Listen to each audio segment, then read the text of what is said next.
Global oil prices fell overnight after posting sharp gains at the start of the week.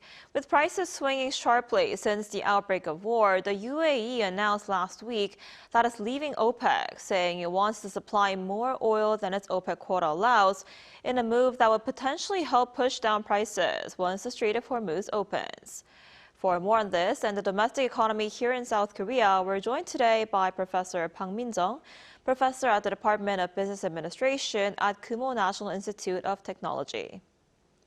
Professor Park, thanks for coming on today. Hey, thank you for having me today.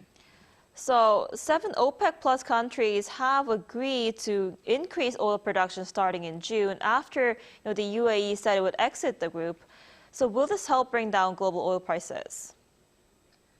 Yeah, the recent decisions by several OPEC Plus members to increase production may provide short-term relief to global oil prices by signaling their higher supply, especially amid uncertainty following UAE potential exit.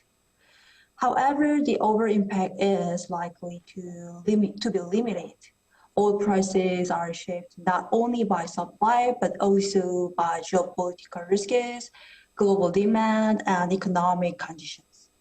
In particular, tensions in the Middle East could offset any downward pressure from increased output.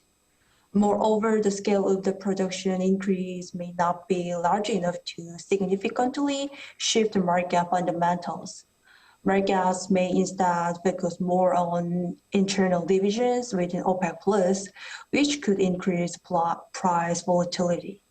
In short, while this move helps stabilize prices in the short term, it is unlikely to lead to a sustained decline in global oil prices. Right, and despite this Middle East conflict, Korea's exports actually surged last month, marking the second straight month that exports exceeded $80 billion. What do you make of this latest data? Despite ongoing geopolitical tensions in the Middle East, Korea's export performance remains remarkably resilient. The fact that exports may exceed $8 billion for 2 consecutive months suggests that external demand, particularly in key sectors, is still holding up well. One important factor is that the strong recovery in high-value industries, such as semiconductors, which continue to Korea's export growth. In addition, diversified export markets and relatively stable global supply chains have helped cushion the potential negative impact from regional conflicts. That said, we should be cautious about interpreting this trend as entirely sustainable. The Middle East remains a critical region for energy supply, and any escalation could lead to high oil prices, increased logistic costs, and broader inflationary pressures, all of which could eventually weigh on export competitiveness. So in short, while the current data reflects among momentum and structural resilience in Korea's export sector, the outlook still depends heavily on high geopolitical risks and global demand conditions evolve in the coming months. Right, and in stock market, Korean stocks continue to rally, and the Kospi actually surpassed 7,000 points this morning. SK Hynix market cap has even passed a significant milestone, reaching 1 quadrillion Korean won last week, and that's about $680 billion. So how significant is this, and will this momentum continue?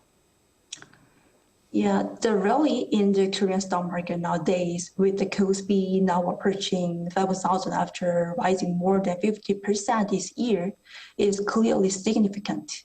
It reflects not just a cyclical rebound, but strong investor confidence in key sectors, particularly semiconductors and AI.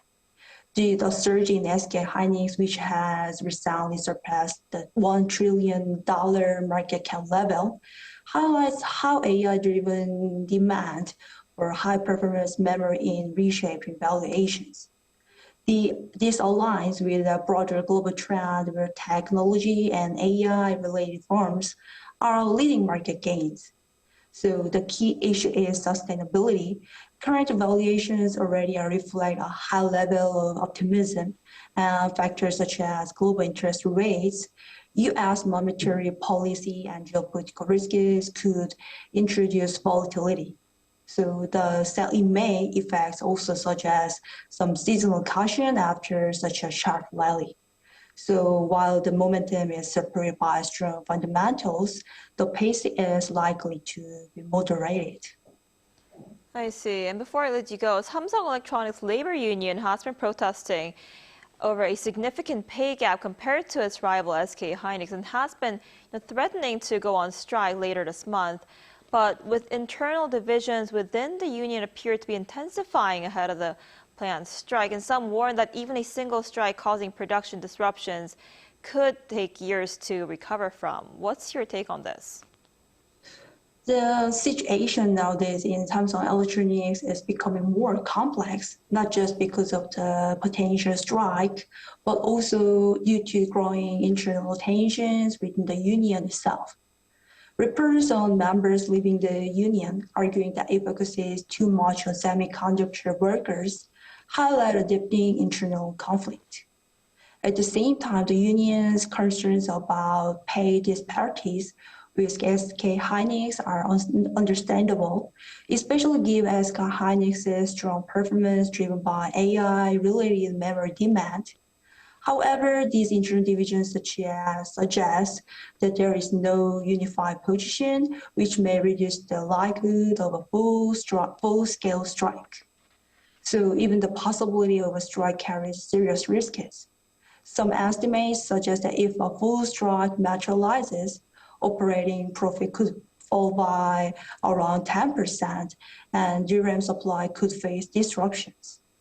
So in the semiconductor industry, even small disruptions can lead to a delayed supply, lower output, and long-term damage to customer trust. So from a broader perspective, these issues goes beyond labor relations. It directly affects the Korea's position in the global semiconductor supply chain. So if disruptions occur, competitors, particularly in the US or Taiwan, could take advantage of gain market share. So internal conflicts may prevent a total strike. The underlying these tensions are real, and even limited disruptions could have meaningful strategic consequences. I see. I guess we'll have to see how that goes. All right, Professor Park, thank you so much for joining us today. We appreciate it. Thank you.